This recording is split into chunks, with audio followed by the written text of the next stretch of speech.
Hello friend, मैं आपका दोस्त सर्वेश में आज क्लास 12 फिजिक्स का most important topic chapter number 2 से लाया हूँ, जो आपके लिए बहुत ही इम्पोर्टेंट है। देखिए, ये आपका डेरिवेशन जो है बहुत ही इम्पोर्टेंट है परीक्षा की दृष्टि से। तो देखते हैं, इस डेरिवेशन को हल करते हैं। क्या दिया है कि अनंत विस्तार की समतल आवेशित अचालक चादर के निकट विद्युत क्षेत्र की तीव्रता। अनंत विस्तार की कोई क्या है, समतल आवेशित अचालक चादर है, उसके निकट क्या बताना है, विद्युत क्षेत्र की तीव्रता बताना है। तो देखिए, पहले इसका आप लोग को फोटो बनाते हैं। देखिए, डायग्राम बनाते हैं। तो ये आपका अनंत विस्तार की पहले आपको एक चादर बना देते हैं। देखिए, ठीक है दोस्तों। तो देखिए, ये आपकी अनंत विस्तार की एक चादर बना देते हैं। ये आपकी अनंत विस्तार की क्या करते हैं, एक चादर बना देते हैं, जिस पर इस चादर पर क्या है, आपका कौन सा आवेश है, प्लस क्यू कूलाम का आवेश एक समान रूप से क्या है, वितरित है। प्लस क्यू कूलाम आवेश एक समान रूप से क्या है, इस चादर पर वितरित है। देखिए, एक समान रूप से क्या कर देते हैं, वितरित कर देते हैं प्लस आवेश को। ठीक है। अब क्या करते हैं, जो आपका एक चादर है अनंत विस्तार पे, अब इस पर एक क्या करते हैं हम लोग, इस चादर से कह रहा है कि ये अनंत विस्तार की कोई चादर हो गई। इस चादर से आर दूरी पर एक बिंदु क्या मानना है, पी। एक बिंदु क्या मान लेते हैं, पी है यहाँ पर, जिस पर क्या बताना है, विद्युत क्षेत्र की तीव्रता क्या करना है, ज्ञात करना है। और इसी के सम्मित एक बिंदु यहाँ पर P मान लेते हैं, और इसी के सम्मित यहाँ पर एक बिंदु क्या मान लेते हैं, आपका क्या है, P डैश है, P डैश है। अब इसके चारों ओर एक क्या करते हैं, एक गॉसियन बेलन की क्या कर लेते हैं हम लोग, कल्पना कर लेते हैं। तो इसके चारों ओर एक क्या करते हैं, गॉसियन बेलन की क्या करते हैं, कल्पना कर लेते हैं। एक गॉसियन बेलन की क्या कर लेते हैं, कल्पना कर लेते हैं। देखिए, ये आपका क्या हो गया, गॉसियन बेलन की हमने क्या की, कल्पना कर लेते हैं। ठीक है, एक गॉसियन बेलन की क्या कर लेते हैं, कल्पना कर लेते हैं। और यहाँ पर इसका क्षेत्रफल जो है आपका यहाँ पर है, टोटली ये है। अब इसका नाम रख देते हैं, इसका नाम रख देते हैं ए बी सी डी। ठीक है। ये आपका इधर पी डैश पर विद्युत क्षेत्र की तीव्रता पी पर, और पी डैश पर क्या करना है, विद्युत क्षेत्र की तीव्रता आपको क्या करना है, ज्ञात करना है। तो इसको हम लोग क्या करेंगे, हल करेंगे। अब देखिए, ये आपका प्लस क्यू कूलाम का आवेश है ना, तो इस पर विद्युत क्षेत्र की दिशा क्या होगी, पी पर विद्युत क्षेत्र की दिशा किधर होगी बताइए। तो पी बिंदु जो इस पर विद्युत क्षेत्र की दिशा क्या होगी, ई वेक्टर ई बाहर की ओर होगी, धन आवेश से क्या होती है, बाहर की ओर होती है। और क्षेत्रफल की दिशा किधर होगी, वो भी आपकी क्या होगी, बाहर की ओर होगी। अब इस छोटे से क्षेत्रफल से कितने फ्लक्स गुजरेंगे, उस पर हम लोग क्या करेंगे, मात्रा को निकालेंगे। और यहाँ पर क्या होगा, यहाँ पर भी विद्युत क्षेत्र की दिशा किधर होगी, बाहर की ओर होगी। और यहाँ पर क्षेत्रफल की दिशा क्या होगी, बाहर की ओर होगी। इन दोनों बिंदुओं से क्या करेंगे, विद्युत क्षेत्र की तीव्रता को क्या करेंगे, निकालेंगे। ये हमने क्या माना, एक काल्पनिक गॉसियन बेलन माना है। तो सबसे पहले इसका हम लोग क्या निकालेंगे, पृष्ठीय घनत्व। इस जो क्षेत्रफल है इसका पृष्ठीय घनत्व क्या माना गया है, सिग्मा। पृष्ठीय घनत्व क्या माने हैं, सिग्मा। तो पहले आप लोग क्या हल करेंगे, हेडिंग डालेंगे सबसे पहले कि क्या हेडिंग डालने की कि पृष्ठ आवेश घनत्व। देखिए, पृष्ठ आवेश घनत्व क्या होता है, ठीक।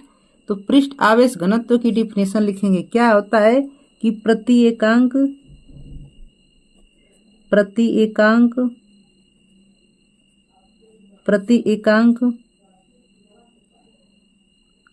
प्रति एकांक यहाँ पर क्षेत्रफल होगा, ठीक है। प्रति एकांक क्षेत्रफल पर उपस्थित, प्रति एकांक क्षेत्रफल पर उपस्थित आवेश की मात्रा को पृष्ठीय आवेश घनत्व कहते हैं, ठीक है। तो ये आप लोग डिफिनेशन बहुत आसान भाषा में लिखवाए हैं। तो देखिए क्या होता है कि प्रति एकांक क्षेत्रफल पर, जो प्रति एकांक क्षेत्रफल पर उपस्थित आवेश की मात्रा को पृष्ठीय आवेश घनत्व कहते हैं। अब देखिए पृष्ठीय आवेश घनत्व को हम लोग किससे प्रदर्शित करते हैं? पृष्ठीय आवेश घनत्व को हम लोग सिग्मा से प्रदर्शित करते हैं। सिग्मा बराबर क्या होता है? Q अपान ए, ठीक, आवेश बटा के ए। तो यहाँ से Q का मान निकालते हैं तो Q बराबर क्या निकलता है? सिग्मा ए। इसको समीकरण क्या कर लेते हैं? 1 मान लेते हैं, ठीक है। अब देखिए, अब ये जो बेलन है, बेलन के दोनों सिरों से कितने फ्लक्स गुजरेंगी, बल रेखाएं गुजरेंगी, उनकी संख्या को क्या करेंगे हम लोग? निकालेंगे। तो देखिए क्या लिखेंगे कि बेलन के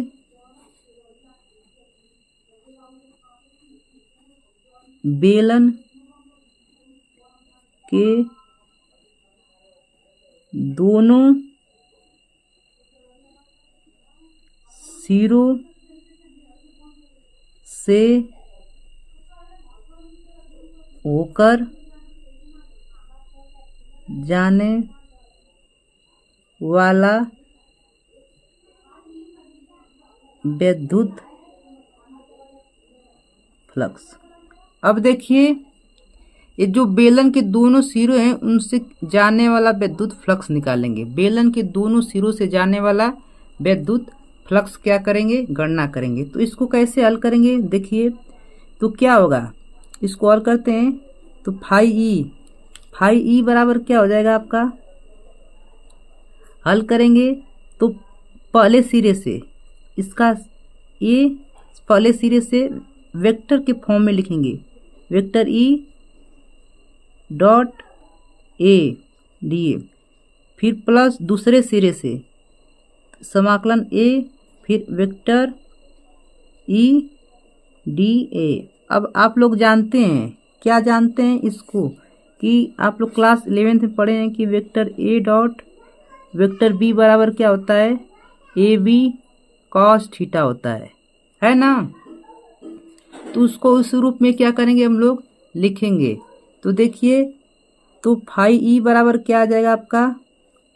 ये आपका क्या हो जाएगा? ए, इसको क्या लिखेंगे?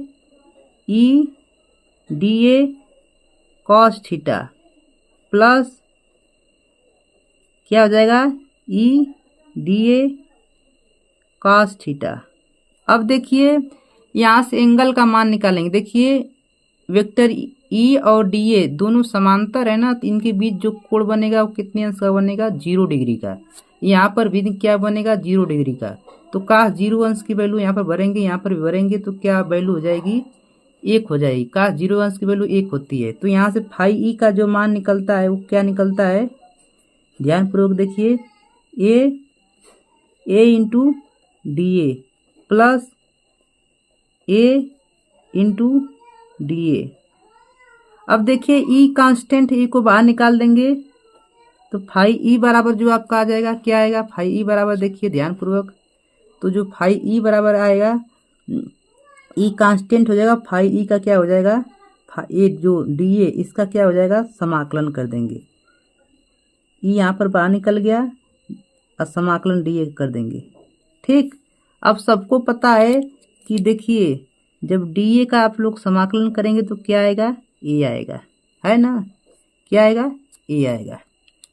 तो इसको हल करते हैं, तो जब हल करेंगे तो क्या आएगा, ध्यानपूर्वक देखिए। तो 5e, यहाँ से जब हल करेंगे तो e, इसका क्या हो जाएगा, ए हो जाएगा, अधन e a, इसको जोड़िए तो कितना आ जाता है, 5e बराबर क्या आ जाएगा, 2e a आ जाएगा। ठीक है, अब क्या करेंगे, इसको समीकरण 1 मान लेंगे। ठीक है, अब क्या करेंगे, गॉस की प्रमेय से लिखेंगे, गॉस की प्रमेय से क्या लिखेंगे, गॉस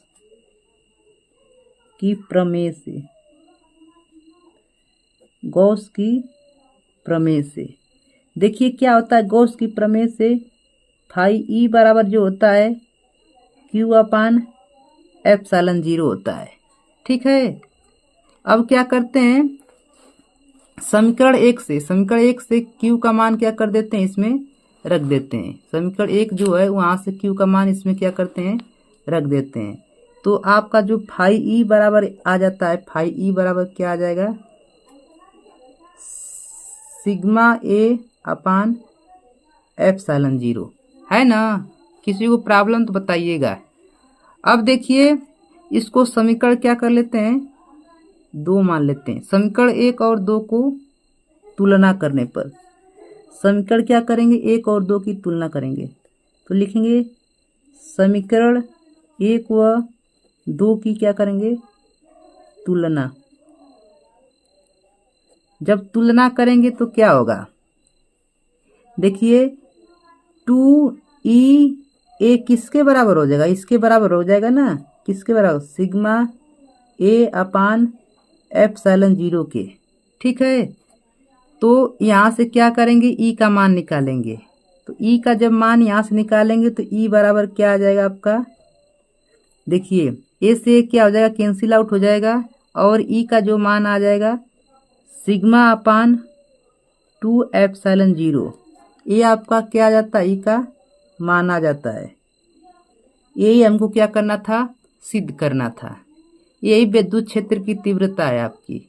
ठीक है, तो दोस्तों अगर ये वीडियो आपको अच्छी लगी तो मेरे चैनल को लाइक कीजिए, सब्सक्राइब कीजिए और अपने प्यारे दोस्तों को शेयर कीजिए।